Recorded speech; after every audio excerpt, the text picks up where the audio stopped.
बोलो, हेडिंग बोलो। अच्छा एक बात बताइए, क्या कंपनीज एक्ट के अंदर जो सिक्योरिटी होल्डर है वो नॉमिनी अपॉइंट कर सकते हैं कि मैं मर जाऊं तो मेरा शेयर इनको दे देना? बताओ, एकदम पक्का याद रखिएगा, सिक्योरिटी होल्डर को राइट है कि वो चाहे तो नॉमिनी अपॉइंट कर सकता है, बस उनको एक नॉमिनी फॉर्म भरना पड़ेगा। कौन सा form? SS13।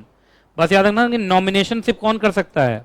Only the individuals, body corporates नहीं। जैसे एक कंपनी का शेयर होल्डर कोई दूसरा कंपनी है तो दूसरी कंपनी नहीं कर सकती। कंपनी क्या बोलेगी, मैं मर जाऊं तो मेरी सब्सिडी को शेयर दे देना? ये क्या मतलब हुआ? इंडिविजुअल्स कर सकते हैं। कौन कर सकता है? Only individuals. जैसे सोसाइटी, ट्रस्ट, बॉडी कॉर्पोरेट या पार्टनरशिप फर्म, कर्ता of HUF, power of attorney, ये सब नहीं कर सकता। Only individual. इंडिविजुअल में भी कौन? जो मेन आदमी खुद है। पावर ऑफ अटर्नी वाला भी नहीं। मतलब नॉमिनेशन खुद करना पड़ेगा आपको। और नॉमिनेशन खुद का मतलब इंडिविजुअल होने चाहिए। क्या होने चाहिए आप? Individual, only by individual. अच्छा एक बात बताओ, एक वर्ड होता है नॉमिनी और एक वर्ड होता है लीगल रिप्रेजेंटेटिव या लीगल हायर। कौन जीतता है दोनों में?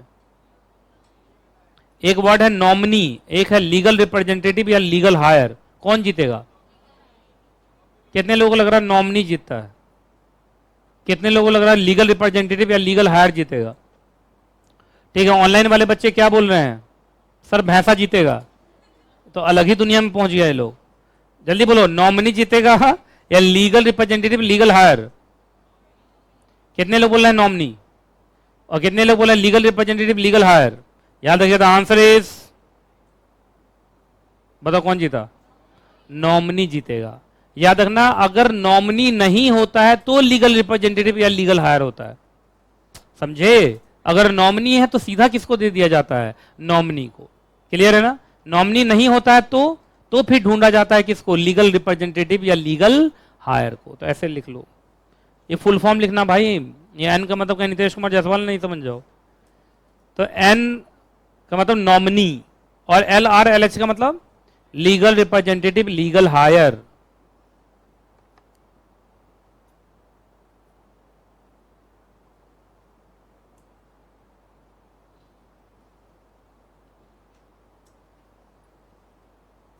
मैंने तो अपने कोचिंग का नाम बीच पे भी लिख दिया था, CSNKJ। वो क्लासेस आप लोगों को दिखा नहीं, चुकी उस कैमरा में उतना ही आया। देखा है, एक रील डाला है मैंने अभी, हाँ, गोवा डायरीज करके। तो उसमें आपने देखा होगा एक जगह मैंने CSNKJ लिखा हुआ। अपना इमोजी भी जो बनाता हूँ मैं, वो भी बनाया हुआ है मैंने। नहीं देखा तुम लोगों ने? उसके लिए तुम लोग को इंस्टाग्राम पे क्या करते हैं? फॉलो करते हैं। फॉलो करना पड़ेगा। किया हुआ फॉलो तुम लोगों ने? कहोगे हाँ इंस्टाग्राम ही नहीं है, हम तो गुरुग्राम में रहते हैं। एक कॉमेडी वाला रील नहीं आता है, एक गरीब आदमी से किसी ने पूछा कि फेसबुक व्हाट्सअप चलाते हो? कहा नहीं साहब, मेरे घर में साइकिल है वो चलाते हैं। है ना? फेसबुक व्हाट्सअप नहीं चलाते हैं। तो वही वाला हालत तुम लोग का है। कहा ऐसा तो नहीं है। अच्छा एक बात बताओ, एक बार अगर नॉमिनी अपॉइंट कर दिए तो क्या नॉमिनी ओवरराइड करेगा सारे क्लेम? किसे क्लेम को? Legal higher. तो बोला ना कौन जीतता है? फिर नॉमिनी जीतता है। कौन जीतता है? नॉमिनी जीत जाता है। अच्छा, जिसको तुमने नॉमिनी बनाया वो माइनर है। अब बोलो, जिसको अपने नॉमिनी बनाया, लोग अपने बाल बच्चा को बना देते हैं नॉमिनी बहुत बार, और बाल बच्चा छोटा ही रहता है। तो बताइए, सुनो, तो याद रखना, आपको फिर एक और को अपॉइंट करना पड़ेगा। मतलब अगर आप माइनर को नॉमिनी बना रहे हैं तो एक नहीं, फिर दो करना पड़ेगा। और वो जिसको अपॉइंट करोगे वो क्या रहेगा कि जब मान लीजिए आपका डेथ हुआ तो पहले ये जो पर्सन है ना, ये मेजर होगा। ये कौन होगा? मेजर। इसको मिलेगा पैसा वैसा जो भी मिलेगा, लेकिन किसके बेनिफिट के लिए? माइनर के बेनिफिट के लिए। तो एक तरीके से गार्जियन हो गया, नहीं हो गया? अच्छा, लेकिन ये तब तक है जब तक वो माइनर है। नॉमिनी क्या है? माइनर। अच्छा, मेजर बन गया तो फिर ये आदमी जो है वो डिस्चार्ज हो जाएगा, इसका मतलब नहीं है। तो फिर नॉमिनी रहेगा ना सिर्फ। तो बताइए, अगर नॉमिनी माइनर है तो एक आदमी अपॉइंट करोगे कि दो? है ना? और इसको क्या बोलेंगे? जो मेजर है इसको बोलेंगे ऑल्टरनेटिव नॉमिनी। क्या बोलेंगे? Alternative nominee. हमेशा के लिए या जब तक वो माइनर है तब तक के लिए? जैसे तुमने किसी को नॉमिनी बनाया, वो 16 साल का है, तो बताओ ऑल्टरनेटिव नॉमिनी कितने दिन के लिए रहेगा? 2 साल की। 2 साल के बाद वो चला जाएगा। उसके बाद कौन बचेगा? सिर्फ नॉमिनी, जो मेजर हो चुका होगा ना 2 साल के बाद। याद रहेगा? तो यहाँ लिखा हुआ है, उसकी authority comes to an end. किसकी अथॉरिटी? ये मेजर की। As soon as the minor nominee attains majority, लिखा हुआ ना। चलो आ जाओ, अब मालूम चला वो शेयर होल्डर मर गया, शेयर होल्डर मर गया, ये लो मर गया, अपॉन डेथ शेयर होल्डर मर गया, तो बताओ नॉमिनी घुसेगा, अब बोलेगा कि भाई अब मुझे शेयर्स दो, तो नॉमिनी को कौन कौन सा डॉक्यूमेंट लेके जाना पड़ेगा कंपनी सेक्रेटरी के पास?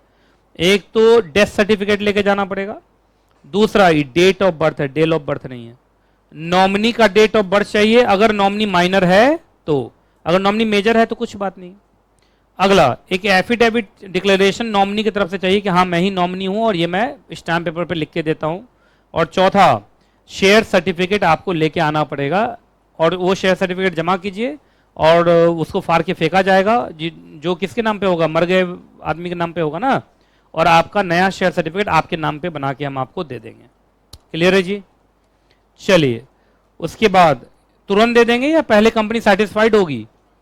पहले कंपनी सेटिस्फाइड होगी कि हाँ सच में ये नॉमिनी है कि नहीं। अब सुनो, नॉमिनी को इलेक्शन मतलब दो ऑप्शन दिया जाएगा। लो पहला option, either to register himself as a security holder, ये हो गया पहला ऑप्शन, अगर वो शेयर होल्डर बनना चाहता है तो। और दूसरा ऑप्शन यहाँ पे, वो अगर अभी शेयर ट्रांसफर करना चाहता है तो, जैसे वो कहता है मैं इंटरेस्टेड नहीं हूँ, मेरे पिताजी आपके यहाँ शेयर होल्डर थे और आपकी कंपनी इतनी अच्छी है, इतना अच्छा इन्वायरमेंट बना के दी कि मेरे पिताजी निकल लिए, ठीक है, तो अब मैं आपकी कंपनी में शेयर उनके मरने के बाद मुझे आ रहा है, मैं नॉमिनी हूं, पर मैं आपका शेयर छूंगा भी नहीं, मैं अभी उसको बिना देखे बेच चुका हूं किसी और को, तो आप सीधा उसको दे दो, मुझे बीच में मत लाओ, नहीं तो मैं भी निकल लूंगा, अब मेरा नॉमिनी भी नहीं है कोई। नहीं समझे आप? तो जरूरी है कि वो शेयर होल्डर बने उस कंपनी में, या वो इलेक्शन इस बात का भी कर सकता है कि सीधा बेच दे? बोलो, वो सीधा बेच भी सकता है, और सीधा बेचेगा तो कंपनी क्या करेगी? सीधा उसको दे देगी जिसको बेचा है, बात खत्म। इस नॉमिनी का नाम कभी आएगा ही नहीं। ये समझ में आया कि नहीं आप? पहले बताओ तो। लेकिन इसके लिए नॉमिनी को आपको एक नोटिस देना पड़ेगा कि उसने क्या इलेक्ट किया है, वो शेयर होल्डर बनने का इलेक्ट किया है या उस शेयर को बेचने का इलेक्ट किया है, ये बताना तो पड़ेगा ना, तभी तो कंपनी सेक्रेटरी करेगा ना। अच्छा, अगर उसने लिख के दिया कि मैं शेयर होल्डर बनना चाहता हूं तो उसके नाम से शेयर सर्टिफिकेट बनवा के दे दिया जाएगा। लेकिन अगर उसने बोला कि मैं बेचना चाहता हूं तो उससे पूछा जाएगा किसको बेचे हो, जिसको बेचे हो उसका लाओ, शेयर ट्रांसफर डीड सब लाओ, साइन करके मैं सीधा शेयर उसी के नाम पर निकलवा देता हूं। क्लियर है कि नहीं क्लियर है? याद रहेगा? चलो अब आ जाओ, तुम लोग को याद होगा ओपीसी में एक तकिया कांड हुआ था, भूल गया ये लोग, जब मैंने नॉमिनी चेंज किया था। नहीं नहीं भूल गया भाई, भूल गया। ओपीसी जब पढ़ा रहा था तो मेरी नॉमिनी क्या की थी, मेरे मुंह पे तकिया रगड़ना चाहिए थी, और उसको हाँ, और उसको मालूम नहीं था कि मैं उल्टा सोता हूं, और मैं उठ के बैठ गया था, है ना, और ये पैर दबाते हुए दिखाई दी थी। तो याद है मैंने नॉमिनी चेंज किया था, तो मैं ये पूछ रहा हूं क्या यहां भी नॉमिनी चेंज हो सकता है? यस, फिर कौन सा फॉर्म? अच्छा, ये SH14 ही पहले था या पहले कुछ और था? पहले 13 था, पिछले पेज पर देखो तो 13, तो 13 है अपॉइंटमेंट ऑफ नॉमिनी, अब 14 है चेंज ऑफ नॉमिनी। क्या है? Change of nominee. क्लियर है? अच्छा बताइए, SH14 जिस दिन कंपनी को मिलेगा उसी दिन से वो इफेक्टिव हो जाएगा, पुराना नॉमिनी कैंसल, नया नॉमिनी इफेक्टिव हो जाएगा। तो इसी के साथ ये छोटा सा चैप्टर हो गया KHATAM खत्म। ठीक है, तो क्या करना है अब? अभी तो टाइम बचा हुआ पूरा, ज्यादा हो गया। अरे देखो क्या दिमाग का तेज है कर, आपका काफी ज्यादा हो गया। आपका टाइम तो 3 बजे तक था और टाइम हो क्या रही? मैं ऐसा घड़ी पहनता हूँ कि हमेशा बैटरी चार्ज नहीं रहता है। अरे मेरा फोन कहाँ गया? दोनों फोन इधर उधर ना जाए। हाँ, 3:25 हो गया भाई, क्या करना है जल्दी बताओ। तो चलिए मेरी बात को जरा ध्यान से सुनो। तो आज की क्लास यहीं तक, फिर मिलूंगा अगली क्लास में, और जब तक मैं ना मिलूं दुआ में याद रखिएगा। खुश रहें आप, खुश रहें आपका परिवार। खत्म करेंगे ICSI मोटो सॉन्ग से, जोर से गाएंगे, दूर तक अपनी आवाज पहुंचाएंगे।